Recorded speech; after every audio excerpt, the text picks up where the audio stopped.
Hey everyone, thank you for joining us today for Prompting 101. My name is Hannah. I'm part of the Applied AI team here at Anthropic. And with me is Christian, also part of the Applied AI team. And what we're going to do today is take you through a little bit of prompting best practices, and we're going to use a real-world scenario and build up a prompt together. So a little bit about what prompt engineering is. Prompt engineering, you're all probably a little bit familiar with this. This is the way that we communicate with a language model and try to get it to do what we want. So this is the practice of writing clear instructions for the model, giving the model the context that it needs to complete the task, and thinking through how we want to arrange that information in order to get the best result. So there's a lot of detail here, a lot of different ways you might want to think about building out a prompt. And as always, the best way to learn this is just to practice doing it. So today we're going to go through a hands-on scenario. We're going to use an example inspired by a real customer that we worked with. So we've modified what the actual customer asked us to do, but this is a really interesting case of trying to analyze some images and get factual information out of the images and have Claude make a judgment about what content it finds there. And I actually do not speak the language that this content is in, but luckily Christian and Claude both do. So I'm going to pass it over to Christian to talk about the scenario and the content. So for this example that we have here, it's intended, so to set the stage, imagine you're working for a Swedish insurance company and you deal with car insurance claims on a daily manner. And the purpose of this is that you have two pieces of information. We're going to these in detail as well, but visually you can see on the left-hand side we have a car accident report form, just detailing out what transpired before the accident actually took place.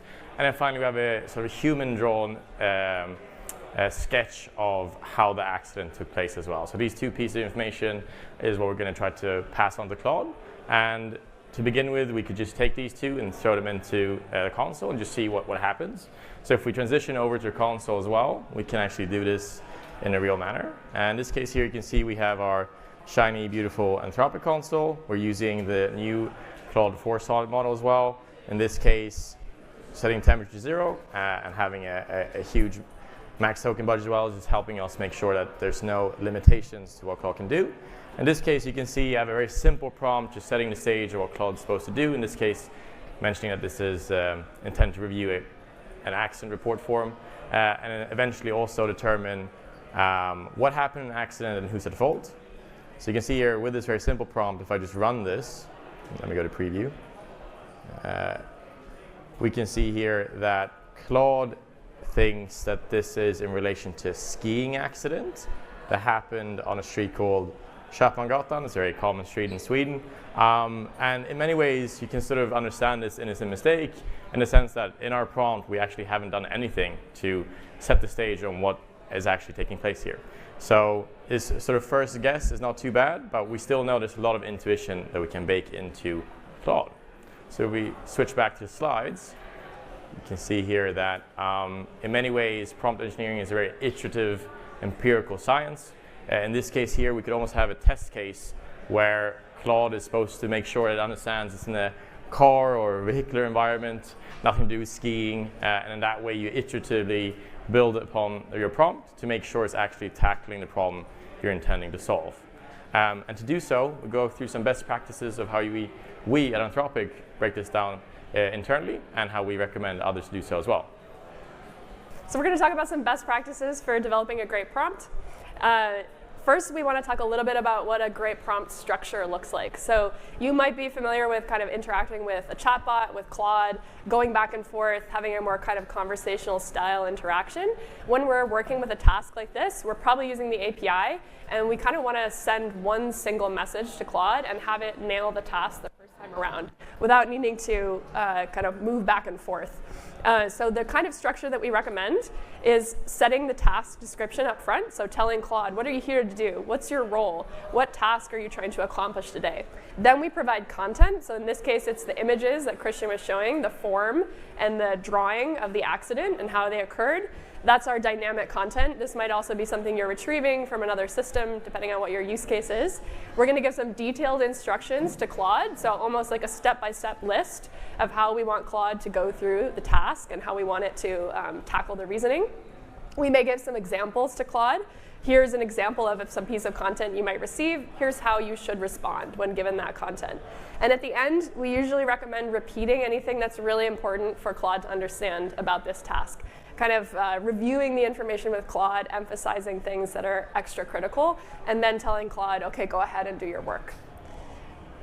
So here's another view. This has a little bit more detail, a little bit more of a breakdown, and we're going to walk through each of these 10 points individually and show you how we build this up in the console. So the first couple things, Christian's going to talk about the task context and the tone context. Perfect. So yeah, if we begin with the task context, as you realized when I went through a little demo there, we didn't have much elaborating what scenario Claude was actually working within. And because of that, you can also tell that Claude doesn't necessarily needs to guess a lot more on what you actually want from it. So in our case, we really want to break that down, make sure we can give more clear-cut instructions, and also make sure we understand what's the task that we're asking Claude to do. Secondly as well, we'll also make sure we add a little bit of tone into it all. Key thing here is we want Claude to stay factual and to stay confident. So if Claude can't understand what it's looking at, we don't want it to guess and just sort of mislead us. We want to make sure that any assessment, and in our case, we want to make sure that we can understand who's at fault here. We want to make sure that assessment is as clear and as confident as possible. If not, we're sort of losing track of what we're doing. So if we transition back to the console, we can jump to a V2 that we have here. So I'll just navigate to V2. And you can see here, I'll also just illustrate the data, because we didn't really do that last time around, just to really highlight what we're looking at. So what we're seeing here, this is the car accident report form, and it's just 17 different checkboxes going through what actually happened. You can see there's a vehicle A and vehicle B, both on the left and right-hand side. And the main purpose of this is that we want to make sure that Claude can understand this manually generated data to assess what's actually going on. And that is corroborated by, if I navigate back here, to the sketch that we can highlight here as well. In this case, the form is just a different data point for the same scenario. And in this case here, we want to bake in more of the information into our version 2. And by doing so, I'm actually elaborating a lot more on what's going on. So you can see here I'm specifying that this AI system is supposed to help a human's claims adjuster that's reviewing car accident report forms in Swedish as well. You can see here that we're also elaborating that there's a human-drawn sketch of the incident, and that you should not make an assessment if it's not actually fully confident. And that's really key, because if we run this, you'll see that, and you can see it's the same settings as well, Claude 4, our new shiny model, 0 temperature as well. If we run this, we can see here what actually happens. In this case, Claude's able to pick up that now it's relating to car accidents, not skiing accidents, which is great. You can see it's able to pick up that vehicle A was marked on checkbox 1, and then vehicle B was on 12. And if we scroll down, though, we can still tell that there's some information missing for Claude to make a fully confident determination of who's at fault here. And this is great. This is pertaining to the task that we've set. Make sure you don't make any claims that aren't factual, and make sure you only sort of assess things when you're confident. But there's a lot of information we're still missing here regarding the form, what the form actually entails, and a lot of that information is what we want to bake into this LLM application as well. And the best way of doing so is actually adding it to the system prompt, which Hannah will elaborate on. So back in the slides, we have the next item we're going to add to the prompt. And this is background detail, data, documents, and images. And here, as Christian was saying, we actually know a lot about this form. The form is going to be the same every single time. The form will never change. And so this is a really great type of information to provide to Claude, to tell Claude, here's the structure of the form you'll be looking at. We know that will not ever alter between different queries. The way the form is filled out will change, but the form itself is not going to change. And so this is a great type of information to put into the system prompt. Also a great thing to use prompt caching for. If you're considering using prompt caching, this will always be the same. And what this will help Claude do is spend less time trying to figure out what the form is the first time it sees the form each time. And it's going to do a better job of reading the form because it already knows what to expect there. So another thing I want to touch on here is how we like to organize information in prompts. So Claude really loves structure. loves organization. That's why we recommend following kind of a standard structure in your prompts. And there's a couple other tools you can use to help Claude understand the information better. I also just want to mention all of this is in our docs with a lot of really great examples. So definitely take pictures, but if you forget to take a picture, don't worry. All of this content is online with lots of examples, and definitely encourage you guys to check it out there too. Anyway, so some things you can use: delimiters, like XML tags. Also, Markdown is pretty useful to Claude, but XML tags are nice because you can actually specify what's inside those tags. So we can tell Claude, here's user preferences.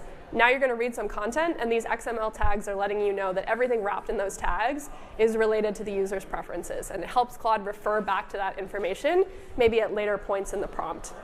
So I want to show back in the console how we actually do this in this case. And Christian's going to pull up our version 3. So we're keeping everything about the other part of the user prompt the same.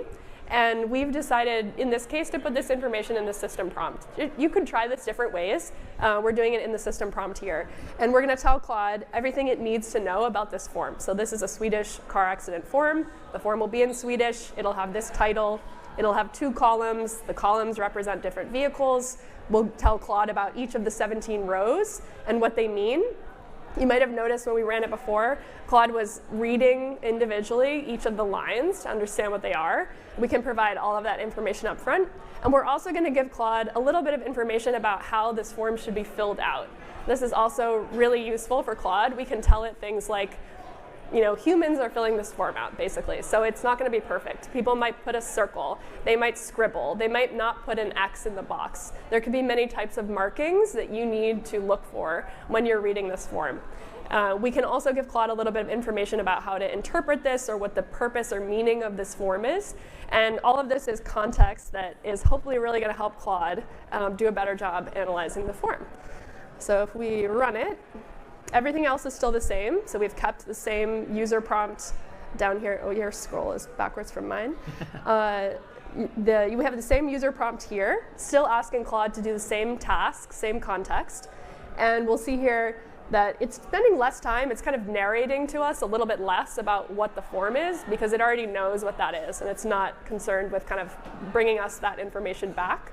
It's going to give us a whole list of what it found to be checked, what the sketch shows. And here, Claude is now becoming much more confident. With this additional context that we gave to Claude, Claude now feels it's appropriate to say, vehicle B was at fault in this case, based on this drawing and based on this sketch. So already we're seeing some improvement in the way Claude is analyzing these. I think we could probably all agree if we looked at the drawing and at the list that vehicle B is at fault. So we'd like to see that. So we're going to go back to the slides and talk about a couple of other items that we're not really using in this prompt, but can be really helpful to building up your prompt and making it work better. Exactly. I think one thing that we really highlight is examples. I think examples or few shot is a mechanism that really is powerful in steering Claude. So you can imagine this in quite a non-trivial way as well. So imagine you have scenarios, situations, even in this case, concrete accidents that have happened that are tricky for Claude to get right, but you, with your human intuition and your sort of human label data, is able to actually get to the right conclusion. Then you can bake that information into the system prompt itself by having clear-cut examples of the data that it's supposed to look at. So you can have visual examples. You can just base64 encode an image and have that as part of the data that you're passing along into the examples. And then on top of that, you can have the sort of depiction or description rather of how to break that down and understand it. This is something we really highlight and emphasize in how you can sort of push the limits of your LLM application is by baking in these examples into your system prompt. And this again is sort of the empirical science of prompt engineering, is that you sort of always want to push the limits of your application and get that feedback loop in where it's going wrong and try to add that into system prompt so that next time when example that sort of mimics that takes place, it's able to actually reference it in its example set. You can see here as well, this is just a little example of how we do this. Again, really emphasizing this sort of XML structure that we enjoy. It gives a lot of structure to Claude. It's what it's been fine-tuned on as well. And it works perfectly well for this example. And in our case, we're not doing this just because it's a simple demo, but you can realistically imagine if you were building this for an insurance company, you'd have tens, maybe even hundreds of examples that are quite difficult, maybe in the gray, that you'd like to make sure that Claude actually has some basis in to make the verdict next time. Another topic we really want to highlight, which we're not doing in this demo, is conversation history. It's in the same vein as examples. We use this to make sure that enough context-rich information is at Claude's disposal when Claude's working on your behalf. In our case now, this isn't really a user-facing LLM application. It's more something happening in the background. You can imagine for this insurance company, they have this automated system, some data is generated out of this, and then you might have a human in the loop towards the end. If you were to build something much more user-facing, where you'd have a long conversation history that would be relevant to bring in, this is a perfect place in the system prompt to include, because it enriches the context that Claude works within. In our case, we haven't done so, but what we do is, and the next step is try to make sure we give a concrete reminder of the task at hand. So now we're going to build out the final part of this prompt for Claude, and that's coming back to the reminder of what the immediate task is and giving Claude a reminder about any important guidelines that we want it to follow. Some reasons that we may do this are preventing hallucinations. So we want Claude to not invent details that it's not finding in this prompt, right? Or not finding in the data. If Claude can't tell which form is checked, we don't want Claude to take its best guess or invent the idea that a box might be checked when it's not. If the sketch is unintelligible, the person did a really bad job drawing this drawing, and even a human would not be able to figure it out, we want Claude to be able to say that. And so these are some of the things we'll include in this final reminder and kind of wrap-up step for Claude. Remind it to do things like answer only if it's very confident. We could even ask it to refer back to what it has seen in the form anytime it's making a factual claim. So if it wants to say vehicle B turned right, it should say, I know this based on the fact that box 2 is clearly checked, or whatever it might be. We can kind of give Claude some guidelines about that. So if we go back to the console, we can see the next version of the prompt. And we're going to keep everything the same here in the system prompts. We're not changing any of that background context that we gave to Claude about the form, about how it's going to fill everything out. We're not changing anything else about the context and the role. We're just adding this detailed list of tasks. And this is how we want Claude to go about analyzing this. And a really key thing that we found here as we were building this demo and when we were working on the customer example is that the order in which Claude analyzes this information is very important. And this is analogous to the way you might think about doing this if you were a human. You would probably not look at the drawing first and try to understand what was going on, right? It's pretty unclear. It's a bunch of boxes and lines. We don't really know what that drawing is supposed to mean without any additional context. But if we have the form, and we can read the form first and understand that we're talking about a car accident and that we're seeing some checkboxes that indicate what vehicles we're doing at certain times, then we know a little bit more about how to understand what might be in the drawing. And so that's the kind of detail that we're going to give Claude here, is to say, hey, first, go look at the form. Look at it very carefully. Make sure you can tell what boxes are checked. Make sure you're not missing anything here. Make a list for yourself of what you see in that, and then move on to the sketch. So after you've kind of confidently gotten information out of the form and you can say what's factually true, then you can go on and think about what you can gain from that sketch, keeping in mind your understanding of the accident so far. So whatever you've learned from the form, you're trying to match that up with the sketch. And that's how you're going to arrive at your final assessment of the form. And we'll run it. And here you can see one behavior that this produced for Claude. Because I told it to very carefully examine the form, it's showing me its work as it does that. So it's telling me each individual box, is the box checked? Is it not checked? And so this is one thing you'll notice as you do prompt engineering. In our previous prompts, we were kind of letting Claude decide how much it wanted to tell us about what it saw in the form. Here, because I've told it carefully examine each and every box, it's very carefully examining each and every box. And that might not be what we want in the end, so that's something we might change. But it's also going to give me these other things that I asked for in XML tags. So a nice analysis of the form, the accident summary so far. It's going to give me a sketch analysis, and it's going to continue to say that vehicle B appears to be clearly at fault. In this example, it's a pretty simple example. With more complicated drawings, less clarity in the forms, this kind of step-by-step thinking for Claude is really impactful in its ability to make a correct assessment here. So I think we'll go back to the slides, and Christian's going to talk about a last kind of piece that we might add to this to really make it useful for a real-world task. Indeed, thank you so much. So as Hannah mentioned, we sort of set the stage in this prompt to make sure that Claude's really acting on our behalf in the right manner. And a key step that we also add towards the end of this prompt, that I'm going to show you in a second, is a simple sort of guidelines or reminder part as well. So just strengthening and reinforcing exactly what we want to get out of it. And one important piece is actually output formatting. You can imagine if you're a data engineer working on this LLM application, all this sort of fancy preamble is great, but at the end of the day, you want your piece of information to be stored in, let's say, your SQL database, wherever you want to store that data, and the rest of it that is necessary for Claude to sort of give its verdict isn't really that necessary for your application. You want the nitty-gritty information for your application. So if we transition back to the console, you'll see here that we just added a simple importance guidelines part.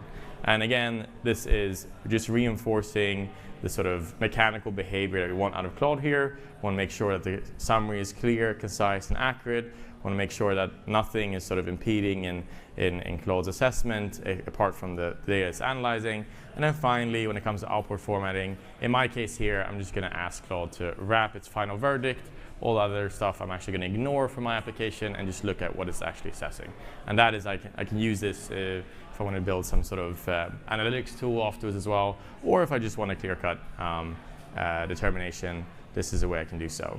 So if I just run this here, you'll see it's going through the same sort of process that we've seen before. In this case, it's much more succinct because we've asked it to summarize its findings in a much more straightforward manner. And then finally, towards the end, you'll see that it'll wrap my output in these final verdict XML tags. So you can see that during this demo, we've gone from a skiing accident to sort of unconfident, insecure outputs from perhaps a car accident in the second version to now a much more strictly formatted, confident output that we can actually build an LLM application around and actually help, a real-world car insurance company, for example.